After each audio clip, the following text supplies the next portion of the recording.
There's a specific kind of uneasiness that comes from not having a name for what you are. And for almost 30 years, if you were born somewhere between 1976 and 1985, that's exactly where you lived, in this weird generational no man's land where Gen X didn't quite claim you, millennials definitely didn't want you, and every personality quiz online kept spitting out results that felt like they were describing someone else entirely. Someone adjacent, but not you. Demographers are still trying to figure out how much micro-generations like this one even matter as a category. The term Xennial itself first appeared in a 2014 piece in Good magazine, written by Sarah Stankorb, and it stuck. The academic world wasn't rushing to validate it, but a large number of people read it and quietly thought, finally, that's the word. So let's actually talk about what's going on psychologically, because the Xennial experience isn't just, oh, I remember cassette tapes and also I have Instagram. It's something considerably more nuanced than that. You grew up being bored, actually bored. Not the scrolling through videos for 3 hours feeling empty kind of bored. I mean genuinely staring at the ceiling board on a Sunday afternoon, watching the numbers on the microwave clock tick from 2:47 to 2:48 because that was, legitimately, the most interesting thing happening.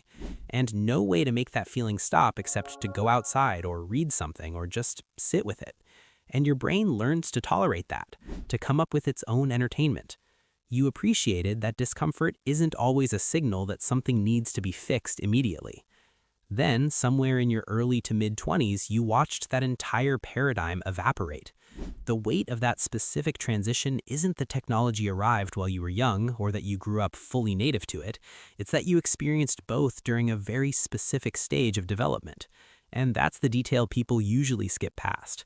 The prefrontal cortex, the region most associated with adaptability, risk assessment, and incorporating new information into existing mental frameworks, is still actively developing until your late 20s. Research by Jay Geed at the National Institutes of Health helped establish this extended maturation window, and since been replicated consistently enough that the basic finding isn't really contested anymore. What that means practically is that Xennials hit this technological rupture while their brains were still, quite literally, in the middle of being built. Plastic enough to absorb new systems, yet old enough to carry the memory of what came before. And the rupture itself was seismic. Pew Research found that in 1995, just 14% of American adults had internet access. By 2005, that number was 68%, an entire civilizational shift in a single decade, landing slap bang in the middle of Xennial adulthood.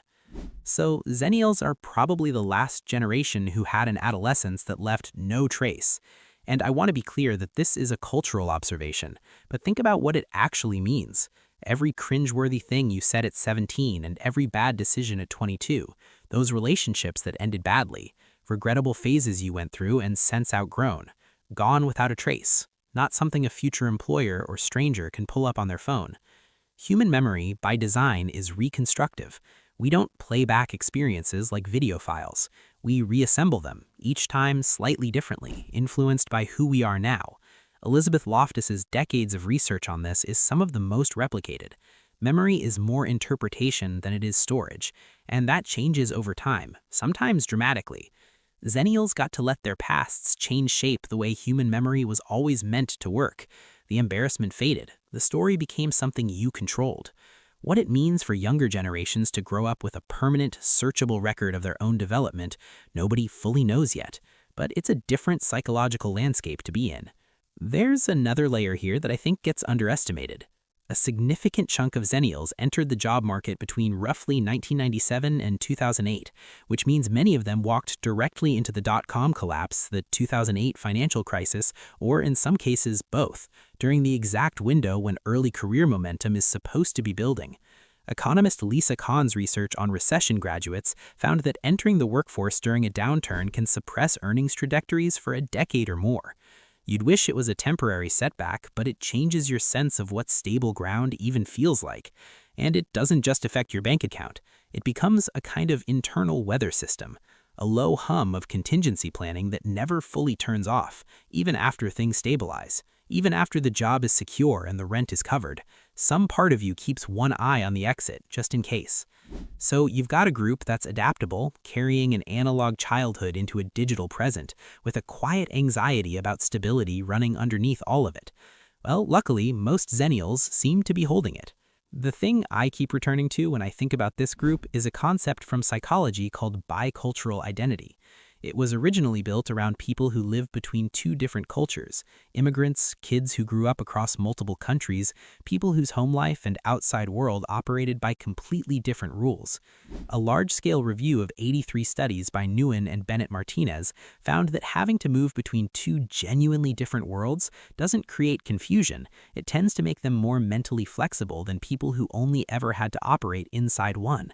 Now, applying that to time periods rather than cultures is my interpretation, not settled science. But bear with me, because the world before the internet and the world after it weren't just different in terms of technology. They ran on different logic, different expectations around attention, privacy, how you maintain relationships, what it even means to be present with another person. And Xennials speak both languages according to me. You can switch your phone off for an afternoon and be totally fine, and also pick up new software without needing a tutorial. You remember when canceling plans last minute was actually a big deal because you had to call someone's home phone and hope they picked up, and that created a different kind of reliability in people. You also remember the first time Google Maps existed and thinking genuinely, how did anyone get anywhere before this? Well, maybe except for when you were a kid. Those two versions of you coexist without much friction. Quite remarkable.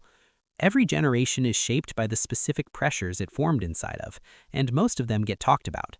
Xennials, for whatever reason, largely didn't. The particular combination of experiences this group carries, the adaptability, the undocumented adolescence, the economic timing, and the genuine bilingualism between two completely different ways of living, it sits at an inflection point in human history that the cultural conversation keeps skating past. Most people alive right now either don't remember the before or can't fully imagine the after. Xennials remember both in their bodies and habits, in the fact that you probably still instinctively leave longer voicemails than anyone wants to receive.